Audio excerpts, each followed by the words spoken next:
প্রকাশিত হয়েছে মেডিকেল ও ডেন্টাল ভর্তি পরীক্ষা 2025-26-এর ফলাফল। একটি স্থান, একটি স্বপ্ন, লাখো শিক্ষার্থী। লাখো শিক্ষার্থীর স্বপ্নে দেখা সেই সাফল্যের চূড়ায় কিন্তু বসে আছে কেবলমাত্র একজনই। রয়েছে অনেক গল্প, অনেক অভিমান, অনেক সংগ্রাম, অনেক না জানা ইতিহাস।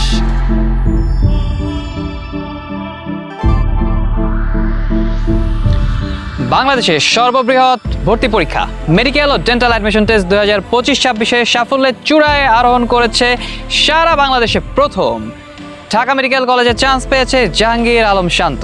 শান্তর গল্প, শান্তর পরিশ্রম, শান্তর চ্যালেঞ্জ এবং শান্তর অনুভূতি নিয়েই আজকে টিম মেডিকোর এই আয়োজন।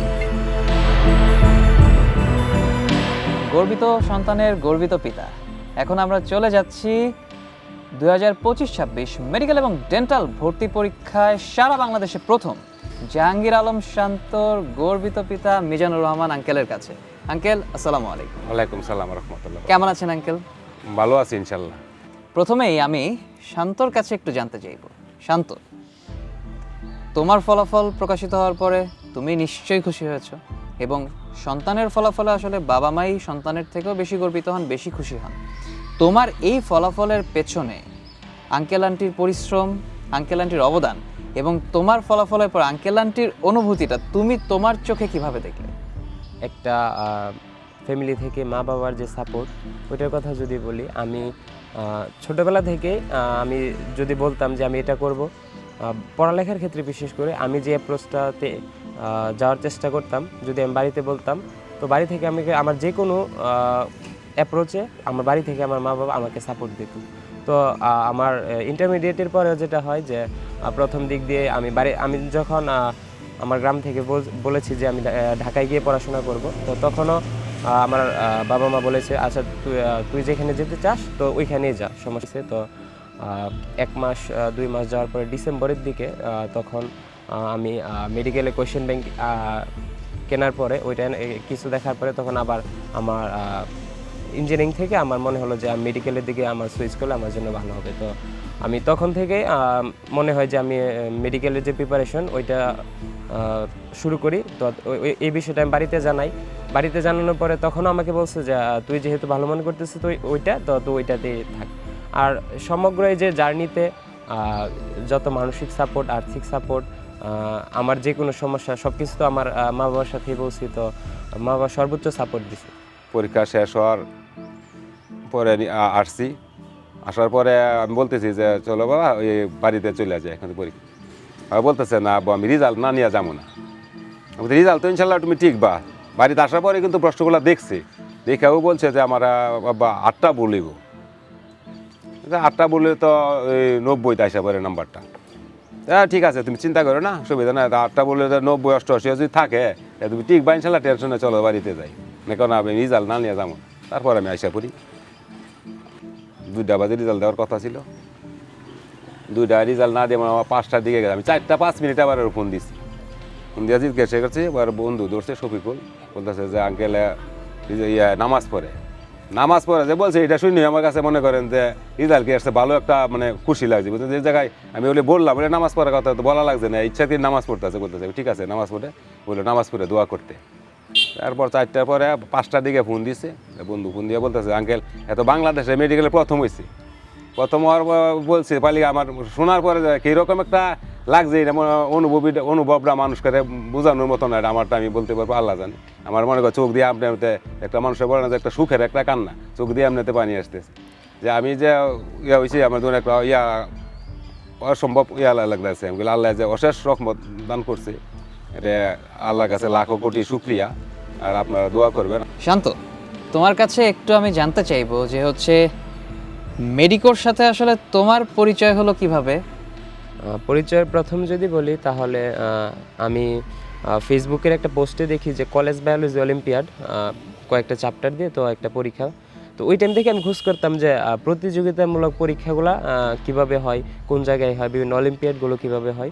তো সেই সুবাদে আমি যখন পোস্টটা দেখি তো ওইখানে আমি রেজিস্ট্রেশন করি। তো সেই কলেজ বায়োলজি অলিম্পিয়াডে আমি প্রথম এই যে মেডিকোর যে ফার্ম গেট ব্রাঞ্চ ওইখানে গিয়ে পরীক্ষাটা দিই। ওইখানে পরীক্ষা দেওয়ার পর পজিশন আছে সেকেন্ড, আমি সেকেন্ড হই। তো ওইখান থেকে আমার মেডিকোর সাথে যে চেনা। এবার আমি একটু আঙ্কেলের কাছে যদি জানতে চাই, আঙ্কেল, বাংলাদেশে কিন্তু মেডিকেল ভর্তি পরীক্ষার জন্য অনেক কোচিং আছে। আপনার কোথা থেকে এবং কি দেখে মনে হলো যে হচ্ছে মেডিকেল উপরে ভরসা করা উচিত? যদি একটা সত্য কথা বলি, এগুলি তো আমাদের ধারণা নাই। আমি ওরে বলছি যে তুমি দেখো কোনটা কোনটা তোমার 6/6। তারপর দেখলাম যখন দ্বিতীয় হয়েছে তখন কিন্তু টাকা আপনার মন্ড 40% ডিসকাউন্ট দিছে। এরপরে বলতেছে যে আমি তো মেডিকেলতে ভর্তি হবো, তাই ভর্তি হওয়ানো আমি নিজে ওরে নিয়ে যাই আপনাদের বিষয়। এ সময় তো আর কারোর সাথে পরিচয় নাই, নিয়ে গেছি ভর্তি মানে ভর্তিটা ওর কাছ থেকে জানছি যে এটা সময় আপনাদের মেডিকেলটা যে ভালো, যে শিক্ষকরা খুব ভালো, মানে ক্লাস ভালো লাগে, আমি এখানে ভর্তি হবো। ও যে আমি বলছি যে তোমার ইচ্ছা যেখানে সেখানে ভর্তি হবো, আমার কাছে কোনো আপত্তি নাই। Thank you so much.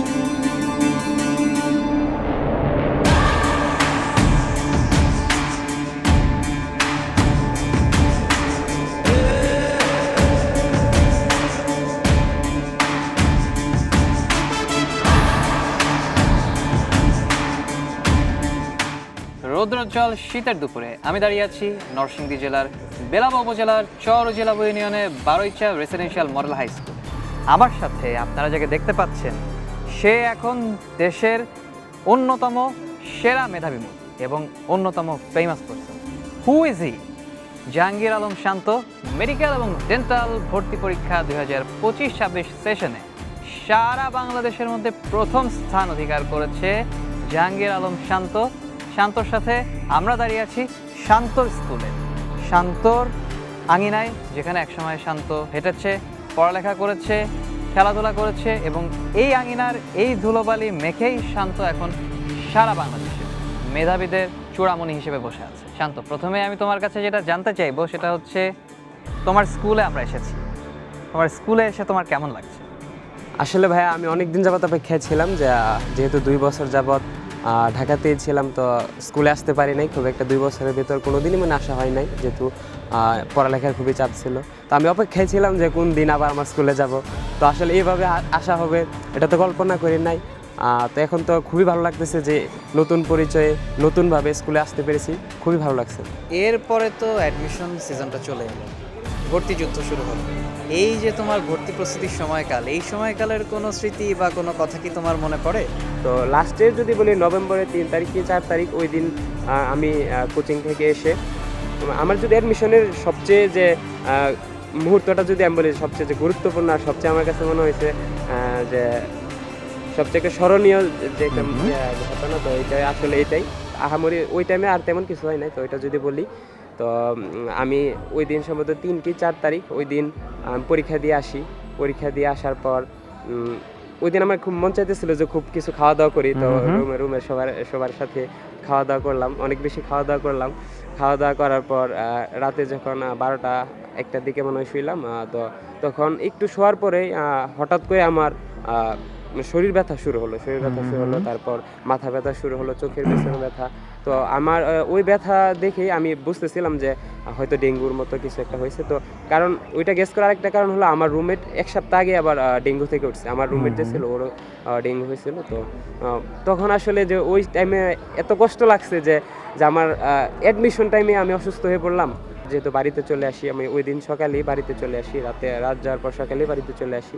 তো বাড়িতে চলে আসার পর প্রায় তো 10-12 দিন ওই টাইমটাতে নষ্ট হয়।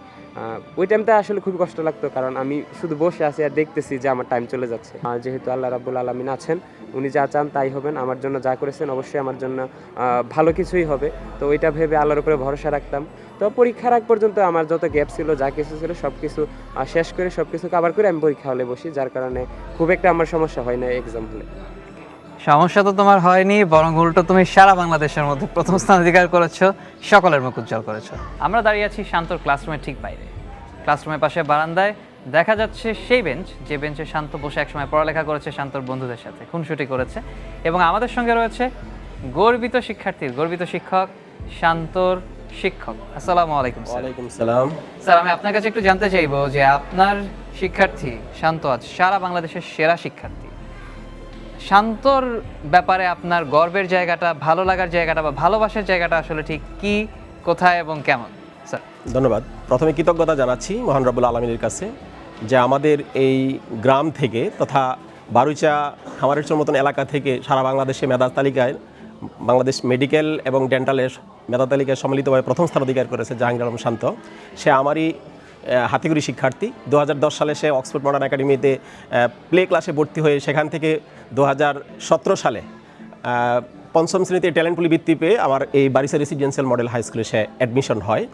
এবং আমি গর্ব করি যে আজকে এই শান্ত সারা বাংলাদেশকে যে আমাদেরকে জানিয়ে দিয়েছে যে গ্রাম পর্যায়েও শিক্ষার্থী, মেধাস্থানের শিক্ষার্থীরা রয়েছে এবং একটা অত্যন্ত গ্রাম থেকে একটা শিক্ষার্থীকে সারা বাংলাদেশে তাক লাগিয়ে দিয়েছে। সেই জন্য আসলে গর্বের কথা কীভাবে প্রকাশ করবো সে আমার বলার ভাষা নেই। তবে আমি দোয়া করি মহান রব্বুল আলামিন যেন এই শান্তকে সে তার লক্ষ্যে পৌঁছতে গিয়ে যত ধরনের সহযোগিতার দরকার সারা বাংলাদেশের আপামার জনতার কাছে আমার আহ্বান থাকবে, সবাই যেন তার পিছনে থাকে, তার পাশে থাকে, তার জন্য যদি দোয়া করে। আমরাও তাকে আপ্রাণভাবে দোয়া করি যেন সে যেন তার লক্ষ্যে পৌঁছতে পারে এবং সেই প্রত্যাশা তার প্রতি আমার।